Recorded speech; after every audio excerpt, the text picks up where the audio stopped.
Hello, family. Enjoy this great and beautiful moment with Afri Stories. Remember to hit the like button, subscribe, and comment. It means the world to us. Also, share this video with your friends and loved ones, and don't miss future videos from us. Sit back and relax as we dive into the story. The ballroom shimmered with gold chandeliers, the floor reflecting thousands of feet dancing in celebration. Waiters in crisp white gloves balanced trays of champagne, weaving through a crowd buzzing with anticipation. Tonight's event was historic. Malik Hassan, after years of uphill battles, had become the youngest CEO of one of Africa's fastest-growing tech conglomerates. Reporters jockeyed for the best angle, capturing each triumphant moment of the evening. Standing near the marble staircase was Lana, Malik's wife and his most loyal supporter. For years, she had been the silent architect behind his rapid ascent.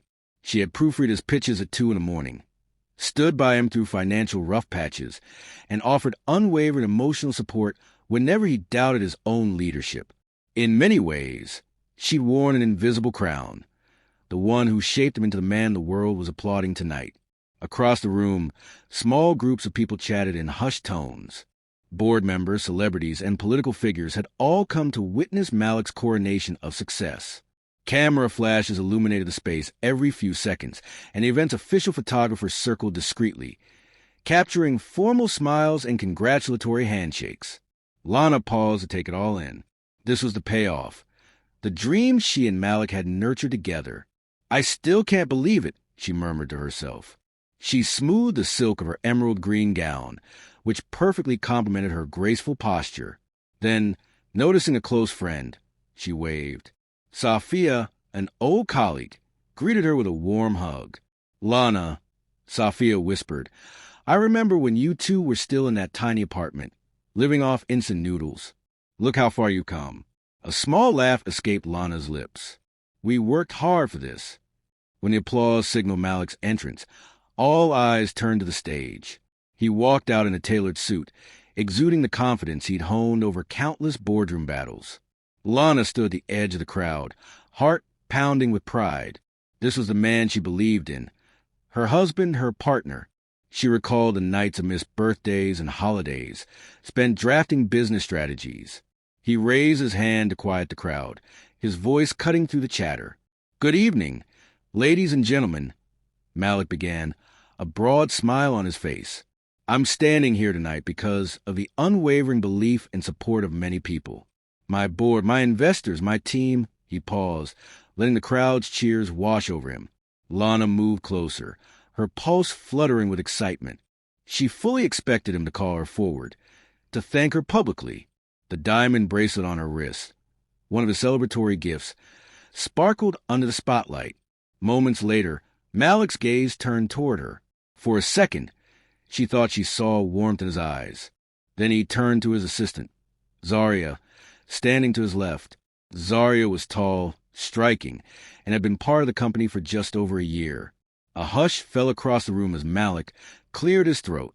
"There's someone very special who made this all possible," he announced. Lana's stomach fluttered. Yes, this was it. Their moment. She could feel the crowd part slightly, giving her a path to the stage. But Malik did not beckon her. Instead, he reached for Zaria's hand. A collective gasp rippled through the guests. Spotlight swung toward them, illuminating the bizarre tableau. Lana's breath caught in her chest. "This woman," Malik continued, voice echoing through the speakers, "has been my backbone, my peace, and my future." With that, he leaned in and kissed Zaria, right there on stage, in front of executives, friends, and his wife. The world seemed to slow.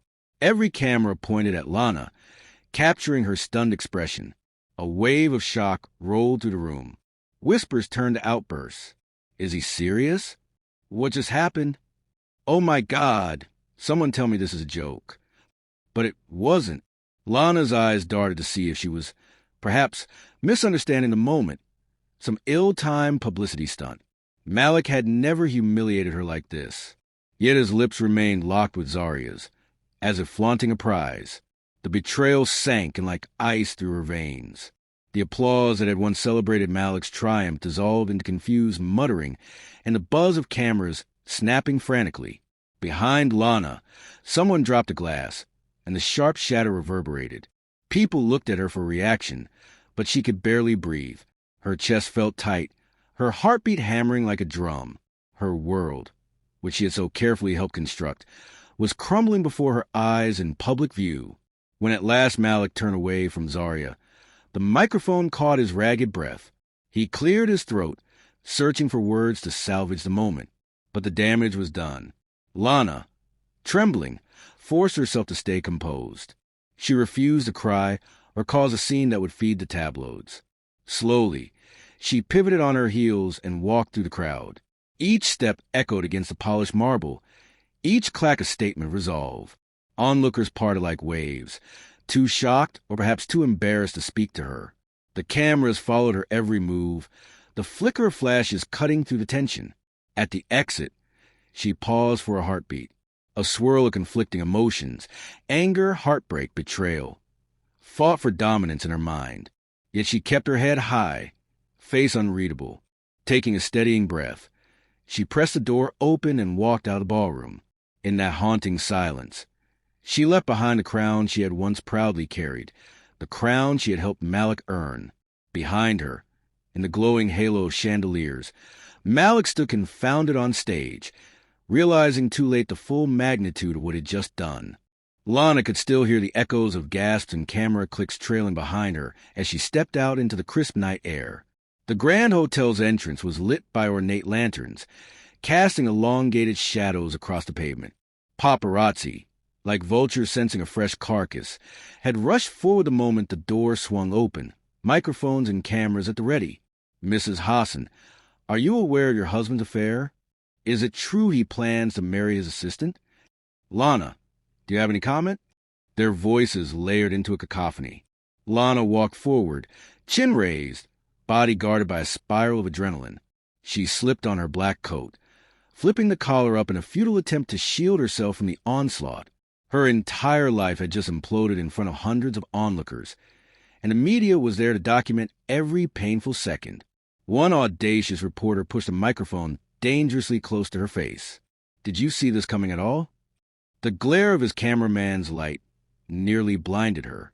Without a word, she pressed her lips together and moved past the throng, her silence potent enough to make them falter. The quiet dignity in her refusal to respond was a slap harder than any verbal retort she could have given. Cameras continued to flash, capturing every angle of her stoic exit. "Lana, please, just a statement," someone shouted desperately. She maintained her silence, heart pounding with fear, anger, and heartbreak. Inside, she was screaming. How could Malik do this? But she would not hand the tabloids her tears or her rage. By the time she reached her car, her driver was already out, holding the door open. She slipped inside and shut out the chaos, resting her head against the seat. The driver quickly navigated the vehicle away, leaving the paparazzi behind. Yet she knew she couldn't truly escape. By morning, the entire world would see the footage, read the headlines. As she stared out the window, the city lights blurred into neon ribbons against her teary eyes. She played back the scene in her mind, almost in slow motion. Malik's triumphant posture, Zarya's smirk, and that kiss, a public branding that erased Lana's years of devotion as if they meant nothing. Her phone buzzed on the seat, a flurry of incoming calls and messages. Close friends, distant relatives, reporters. She ignored them all. She wasn't ready to speak. It felt like every word lodged in her throat might unravel into uncontrollable sobs. When she reached home, the grand foyer offered no comfort. She decorated the space herself. Cream walls, a spiral staircase, and fresh lilies in tall vase. But now it felt foreign, almost mocking her. She tossed her clutch on the marble table, noticing a half-finished blueprint of Malik's new office suite, a project they had planned together, a reminder of how entwined their lives were, or had been. A housekeeper hovered in the hallway, eyes brimming with concern. "Madam, can I get you some tea?" Lana managed a nod, her voice failing her. She sank into a chair in the living room, ankles crossed, trying to maintain composure. Minutes later, the housekeeper returned with a porcelain cup, steam spiraling upward. Lana wrapped her hands around the warmth, letting it calm her nerves. Slowly, she sipped, each swallow a tenuous anchor against the swirl of chaos in her mind. Hours ticked by, marked by the soft chimes of a nearby grandfather clock. She didn't move. Sometime past midnight, her phone buzzed again, this time with a text from Sophia. "Call me. I'm here for you." Lana inhaled deeply, eyes burning from holding back tears, but she typed back, "I'm okay. Just need some time." And time was what she took. 3 days of near isolation. Each morning, she woke up to fresh, brutal headlines. CEO betrays wife publicly, declares new love on stage. Exclusive, Lana Hassan walks out in silence. Commentators weighed in. Some criticized her for being too meek, while others lauded her as the epitome of class. Hashtags popped up on social media. Hashtag stand with Lana. Hashtag Lana deserved better. Fueling debates. Conspiracy theorists even suggested it was a publicity stunt. Yet no one knew the full extent of her pain. Alone in her home office, she scrolled through all the accusations, the pitying words and the condemnation. She found no solace in any of it. By the third night, the isolation became suffocating. Memories of the early years with Malik crowded her thoughts. The jokes they shared, the business plans scrawled on napkins, the vow to always stand by each other. She remembered him saying, "If I rise, we rise together." That promise had turned to ash in a single, devastating moment. Finally, she decided she needed to escape. She booked a flight to Cape Verde, a place she'd once dreamed of visiting for its serenity and coastal charm. Maybe the sound of the ocean waves would drown out the hum of heartbreak. Maybe she could find some semblance of herself again, away from the constant scrutiny. On the morning of her departure, she stood in front of her mirror, adjusting a pair of dark sunglasses on the bridge of her nose. Her reflection stared back, a woman weary but not broken. She picked up her luggage and walked out. The ring on her finger glinted under the hallway light, a cruel reminder of vows betrayed. Slowly, she slid off and placed it on a small velvet cushion on the dresser. "Goodbye," she whispered under her breath, unsure if she was bidding farewell to the ring, the marriage, or the person she had once been. Perhaps all three. As she closed the door behind her, she carried with her a silent determination. If Malik had shattered her publicly, then she would find her peace, her dignity, and, she dared to hope, her new beginnings far away from the city that had borne witness to her most humiliating moment. She didn't realize yet just how extraordinary that new beginning would be. The hustle and bustle of the international airport was strangely comforting for Lana. Everyone around her seemed to have a destination, a purpose. Families in vibrant chatter, business people typing frantically on laptops, couples leaning into each other with shared excitement. Here, no one was waiting to photograph her or dissect her heartbreak. She could simply blend into the crowd. She clutched her passport and boarding pass as she made her way to the exclusive first-class lounge. She still had certain privileges. Ironic, given how her personal life lay in shambles. But for now, she was grateful for the quieter space. The lounge was a cocoon of soft lighting, plush chairs, and hushed conversations, with the occasional clink of glassware from a bar. Finding a secluded corner, she sank into a leather armchair and removed her sunglasses. The weight of sleepless nights made her eyelids heavy. Just as she let out a slow exhale, she sensed someone approach. Ordinarily, she would have raised her guard, but exhaustion disarmed her. She opened her eyes to see a man in a traditional ibada, embroidered with delicate gold threads. He exuded a regal air, confident yet not ostentatious. His eyes were warm, carrying the wisdom of someone who had seen much of the world. "Is this seat taken?" he inquired, gesturing to the vacant chair beside her. Lana shook her head and managed a faint smile. "Please," she murmured. He seated himself, a certain graceful poise in his movements. "Thank you," he said. After a beat, he turned to her. "You carry yourself like a queen, even in pain." Lana felt her cheeks heat up. She wondered if he recognized her. "I'm sorry," she replied, unsure how else to respond. He offered a small nod. "Your posture, your aura," he clarified, carefully selecting his words. "It's the way someone holds themselves when they've been tested and refuse a break." She studied him more carefully now. The gold embroidery on his igbata hinted at wealth and status. He was well-groomed, with a neatly trimmed beard and an understated watch on his wrist. Yet his eyes held genuine kindness, not the judgment she had come to expect from strangers lately. She swallowed, choosing her words carefully. "You speak like you've seen people in all sorts of conditions." "I have," he replied simply. "I've seen them at their highest and at their lowest." Lana managed a small laugh, though it came out tinged with sadness. "Well, I'm pretty sure this is my lowest." She extended a hand politely. "I'm Lana." He took her hand with a gentle firmness. "Adeyemi, Prince Adeyemi of Oyerimi, but please, call me Adeyemi." His title registered, but her exhaustion dulled any shock she might have felt. "Royalty?" she asked, arching an eyebrow. He chuckled, a soft, velvety sound. "A distant monarchy, but yes, my family has had its own share of responsibilities for generations." He paused, noticing her hesitant gaze. "I prefer not to wear the title on my forehead. I do plenty of global investments and philanthropic work." "The robes!" He glanced at his igbata. "They're more tradition than declaration." She nodded, biting her lip. She expected him to pry into her life or her scandal, but he didn't. Instead, he talked about Cape Verde, about how he once financed a clean water initiative there.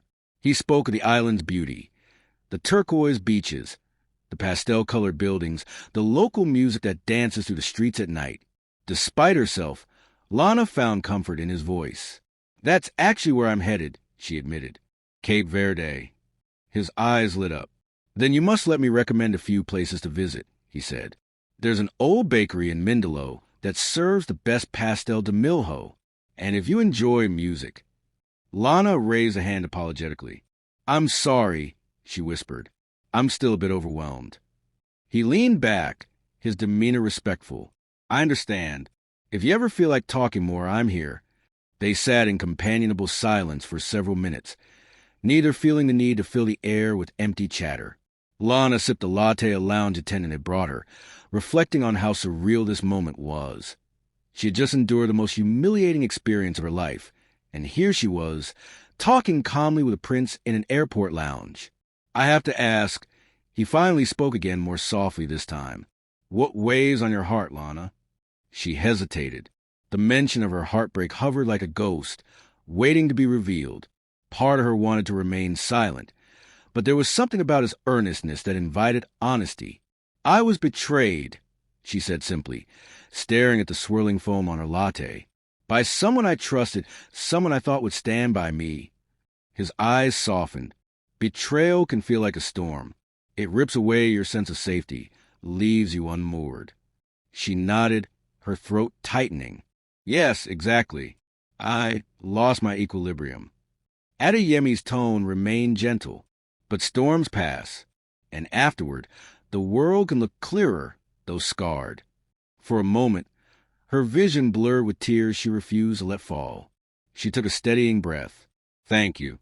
She was grateful he wasn't bombarding her with pity or superficial platitudes. Instead, he offered an empathic perspective she desperately needed. The announcement for first-class boarding echoed through the lounge. Lana stood, smoothing out her jacket. Adeyemi rose as well. They walked to the gate in silence, a shared understanding passing between them. Before they parted ways, his destination was apparently another connecting flight. He pressed a small, elegant card into her palm. It read only a name and a number, embellished with a subtle crest. "If you ever need a reason to start again," he said, "call me." She tucked the card into her passport holder. "Thank you," she repeated, struggling to find the right words. As she boarded her flight, she stole one last glance at him over her shoulder. He nodded, a silent reassurance. She sank into her seat, the drone of the airplane's engines filling her ears. In that fleeting encounter, she felt a flicker of hope. She didn't know if she'd ever call Adeyemi, but knowing there was someone out there who saw her not as a tabloid curiosity, but as a person with her own dreams and pains brought a certain warmth to her soul. The plane's engines roared to life, and as they lifted off the runway, Lana closed her eyes. Perhaps this was the start of something new, an unexpected path shining to the darkness Malik had cast her into. 2 weeks of sun, salt-tinged air, and quiet reflection in Cape Verde worked wonders for Lana. She spent her days wandering along the shoreline, allowing the soothing rhythm of waves to dull the ache inside her. Evenings were simpler. A glass of chilled juice on her balcony, watching the sunset bleed orange into horizon. She avoided social media, finding solace in the hush of an island unburdened by her past. Yet each morning, she woke to more missed calls and texts. Close friends, acquaintances, even business associates tried to reach her, presumably with updates on Malik's ever-evolving scandal. Lana had no interest in hearing about him. He was the architect of her public humiliation, and she was determined to rebuild her life without relying on the crumbs of his excuses or apologies. But one message caught her eye. A formal email invitation to a private gala in Morocco, an annual women's empowerment summit sponsored by prominent African leaders and philanthropists. She recognized some of the names on the organizing committee. Then she saw who was listed as the primary host, Prince Adeyemi of Oyerimi. Her pulse quickened. She placed his card in a drawer, uncertain whether to call him. Their airport encounter felt like a dream, brief yet impactful. Now, here was a direct sign he was involved in the very cause that she found herself newly passionate about, empowering women who had been silenced or undermined. Initially, her gut reaction was to decline the invitation. She wasn't ready to face public events, not with her personal life still in tatters. But something gnawed at her. She recalled Adeyemi's words.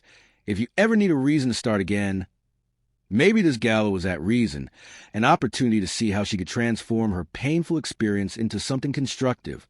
With a shaky breath, she clicked accept. Days later, she stepped off a plane in Marrakesh. The hot air enveloped her like a blanket, filled with the scent of spices, jasmine, and promise. A sleek car awaited her, courtesy of the summit organizers, and whisked her to a luxurious riad in the heart of the old city. Vibrant mosaic tiles, ornate lanterns, and lush courtyards greeted her at every turn. The evening of the gala arrived quickly. Lana chose a flowing, cream-colored gown with subtle gold embroidery, an homage to the region's aesthetic. As she stepped into Grand Hall, she immediately felt the buzz of conversation, the mingling of powerful women, dignitaries, and philanthropic allies. Cameras flashed discreetly at the event's entrance, capturing each arrival. She navigated the crowd politely, exchanging pleasantries and collecting compliments on her outfit. Yet a small part of her remained on edge, bracing for whispers about her viral scandal. Glances did come her way, but they held more curiosity than malice. People recognized her as Lana Hassan, the woman whose name had recently been splashed across tabloids for all the wrong reasons. Eventually, she found herself face-to-face with Adeyemi. He was conversing with a group of ambassadors. When he noticed her approaching, his eyes lit up. Finishing his discussion, he excused himself and turned to her. "Lana," he said warmly, bowing his head in a subtle, respectful greeting. "I'm so glad you decided to attend." She smiled, a genuine one that surprised even her. "Thank you for inviting me, though I'm not entirely sure why I'm here." He guided her away from the throng toward a quieter nook. "You've been part of one of the biggest corporate rises in Africa, despite what happened." His gaze was unwavering. "You have insights, strategies, and a personal story that can empower other women." Lana bit her lower lip. "It still feels surreal. My name is associated with betrayal and scandal. I'm not sure I'm in a position to inspire anyone." Adeyemi shook his head gently. "You're more than a headline. You're a strategist, a partner in building something significant. It's about time the world sees that." Emboldened by his words, she asked, "What exactly do you want from me at this summit?" He smiled. "To be yourself, network with others, share ideas, maybe even a small speech if you feel ready." She let out a soft laugh. "A speech? I haven't prepared anything." Before he could respond, the gala's program began, and they were ushered to the main hall. The evening flowed with keynote talks, including stories from women who had overcome systemic hurdles in corporate and social spheres. Lana listened, each narrative resonating with her own experiences of having her talents overshadowed. During a break, they mingled at a cocktail reception. That's when the press, who had politely kept their distance until then, started snapping pictures of Adeyemi and Lana together. The flashbulbs lit up the corners of the hall, and whispers escalated into hushed speculation. A reporter approached, microphone in hand. "Prince Adeyemi, can you tell us about your guest tonight? Is she a business associate or something more?" Lana prepared to fade into the background, expecting Adeyemi to dismiss the question. Instead, he placed a supportive hand on her shoulder. "Ms. Lana Hassan is an accomplished strategist and entrepreneur in her own right. I'm honored she could join us." His words electrified the crowd, a direct contradiction to the scandal-laden persona she'd been assigned by the media. They pressed for more details, but Adeyemi deftly steered the conversation back to the summit's purpose, uplifting women in business. Observers noted the synergy between them, the subtle way he looked at her, the mutual respect in their posture. By the end of the night, social media was alight with headlines. Lana Hassan spotted in Morocco with Prince Adeyemi. Comeback or romance? Former CEO's wife steps into new light at Women's Empowerment Gala. Later, as the crowd thinned, Adeyemi found Lana near a marble fountain, tinkling serenely amidst the chatter. She exhaled, gazing at the reflection of ornate lamps dancing on the water's surface. "You handled yourself beautifully tonight," he said, handing her a glass of water. She smiled softly. "I'm not used to being seen without Malik overshadowing me." The mention of her ex-husband's name cast a brief shadow over her features. Adeyemi set his glass down. "It's time you are recognized for your own merits, Lana." She felt gratitude swell in her chest. Here was a man who saw her as a fully realized individual, not just a betrayed spouse. The night had given her a taste of what it felt like to stand in her own spotlight, even if just for a moment. And unbeknownst to both of them, far away in another part of the continent, Malik and Zaria's world was beginning to crumble. Financial misconduct allegations had sparked an internal investigation at the tech conglomerate. Sponsors were pulling back. Investors were alarmed.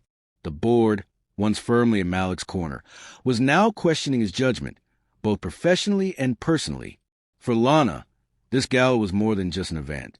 It was the opening chords of symphony where her voice would finally be heard. And in the soft glow of Moroccan lanterns, Prince Adeyemi stood by her side, quietly yet profoundly encouraging her to rise. In the weeks that followed the summit, Lana's inbox overflowed with messages from women, some strangers, some acquaintances, thanking her for quietly representing them. They described their own heartbreaks, workplace humiliations, and struggles with self-worth. Over and over, Lana read a common refrain: "I thought I was alone." A seed of an idea took root in her mind. She had witnessed her own transformation from a silent partner to a woman finding her voice. What if she could help others do the same? She recalled a late-night conversation with Adeyemi after the gala. Sitting in a quiet Moroccan cafe, he had said, "Sometimes our lowest points push us to create something bigger than ourselves." Now, back in Cape Verde, she mulled over the concept of foundation, an entity dedicated to supporting women who have been overshadowed, cheated, or silenced in relationships and professional settings. She wanted to create a network of resources: legal help, career guidance, emotional support, and mentorship. The possibilities were endless, and the mission lit a fire in her soul. 2 months of planning later, she stood on a stage in a small yet modern event hall by the beach, unveiling the Phoenix Foundation. Appropriately named after the mythical bird that rises from its own ashes, it was more than just a symbolic title. It was a declaration of rebirth. Cameras were present, but now the flashing lights felt less intimidating. She felt purpose-driven. "Let them betray you in front of the world," she said in her inaugural speech, voice steady and clear. "But rise, and let the world witness your resurrection." Applause thundered, echoing in the high-ceiling venue. Dozens of women in the audience wiped tears, nodding fervently. They understood the burden of hidden tears and the thrill of emerging stronger. After stepping off the stage, she was greeted by members of her newly formed board, an eclectic mix of legal experts, business strategists, counselors, and public figures. She embraced each of them. Thankful for their support, someone handed her a phone with a call waiting. It was Sophia, breathless on the other end. "Girl, you did it!" Sophia exclaimed. Have you seen the media coverage? They're already calling the Phoenix Foundation a groundbreaking movement. I haven't had time to check, Lana admitted, still buzzing with adrenaline. But that's great news. They chatted briefly about logistics for upcoming workshops, then parted ways. As Lana hung up, she felt a warm presence behind her. She turned to see Adeyemi, dressed in a sleek linen suit, smiling in admiration. "You're a natural leader," he said. "That speech, it will echo for a long time." Lana felt a rush of gratitude. "Thank you for encouraging me to see beyond my pain." He walked with her to a quieter corner of the room, away from the crowd's hum. "I did very little." "You did this," he said, gesturing to the bustle of volunteers and guests. "I merely reminded you of the power already inside you." A deep sense of camaraderie enveloped them. Their bond had strengthened over late-night calls and strategic brainstorming sessions for the Foundation's launch. They shared a sense of purpose. Moreover, they had become confidants, forging a friendship tempered by mutual respect. While Lana's star rose, news from Malik's camp grew increasingly dire. The tech conglomerate he led was under scrutiny for fraudulent practices, altering financial statements, misappropriating funds, and other transgressions. Rumors spread that Zarya, the very woman he had publicly flaunted, was deeply entangled in the schemes. Sponsors withdrew left and right, shares plummeted, and the board threatened to oust him.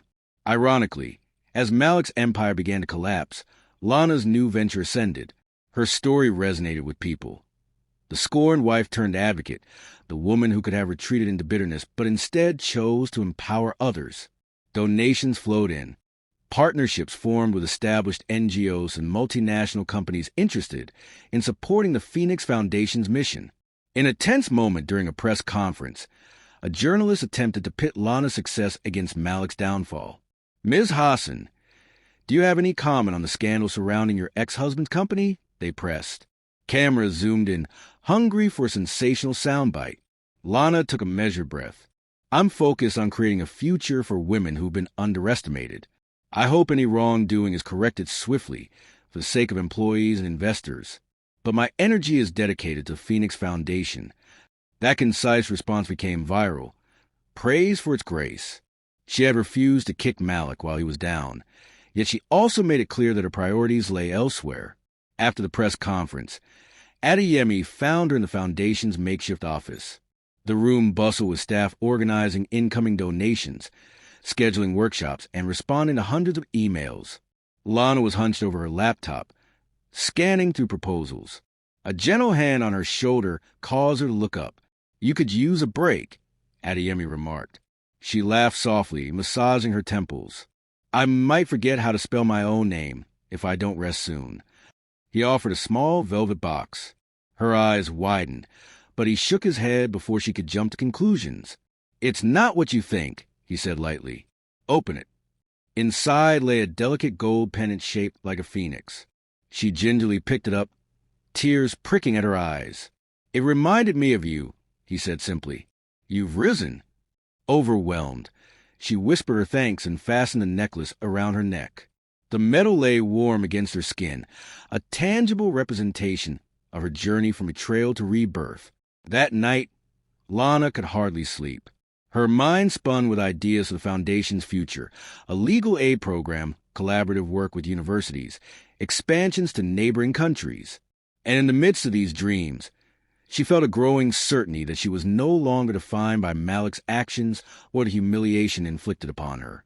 Her identity had outgrown that pain. Outside her window, the ocean waves crashed gently, as if murmuring an ancient lullaby. She drifted off with final thought. Sometimes, the greatest heartbreak can forge an even greater purpose.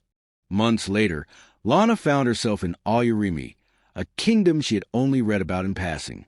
The invitation had come personally from Prince Adeyemi, a royal event highlighting philanthropic initiatives. The palace grounds were stunning, lush gardens filled with exotic blooms, marble pathways that glistened under the sun, and centuries-old architecture that spoke of regal heritage.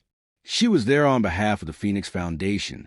Her presence, once overshadowed by scandal, was now sought after for her expertise and inspiring personal narrative.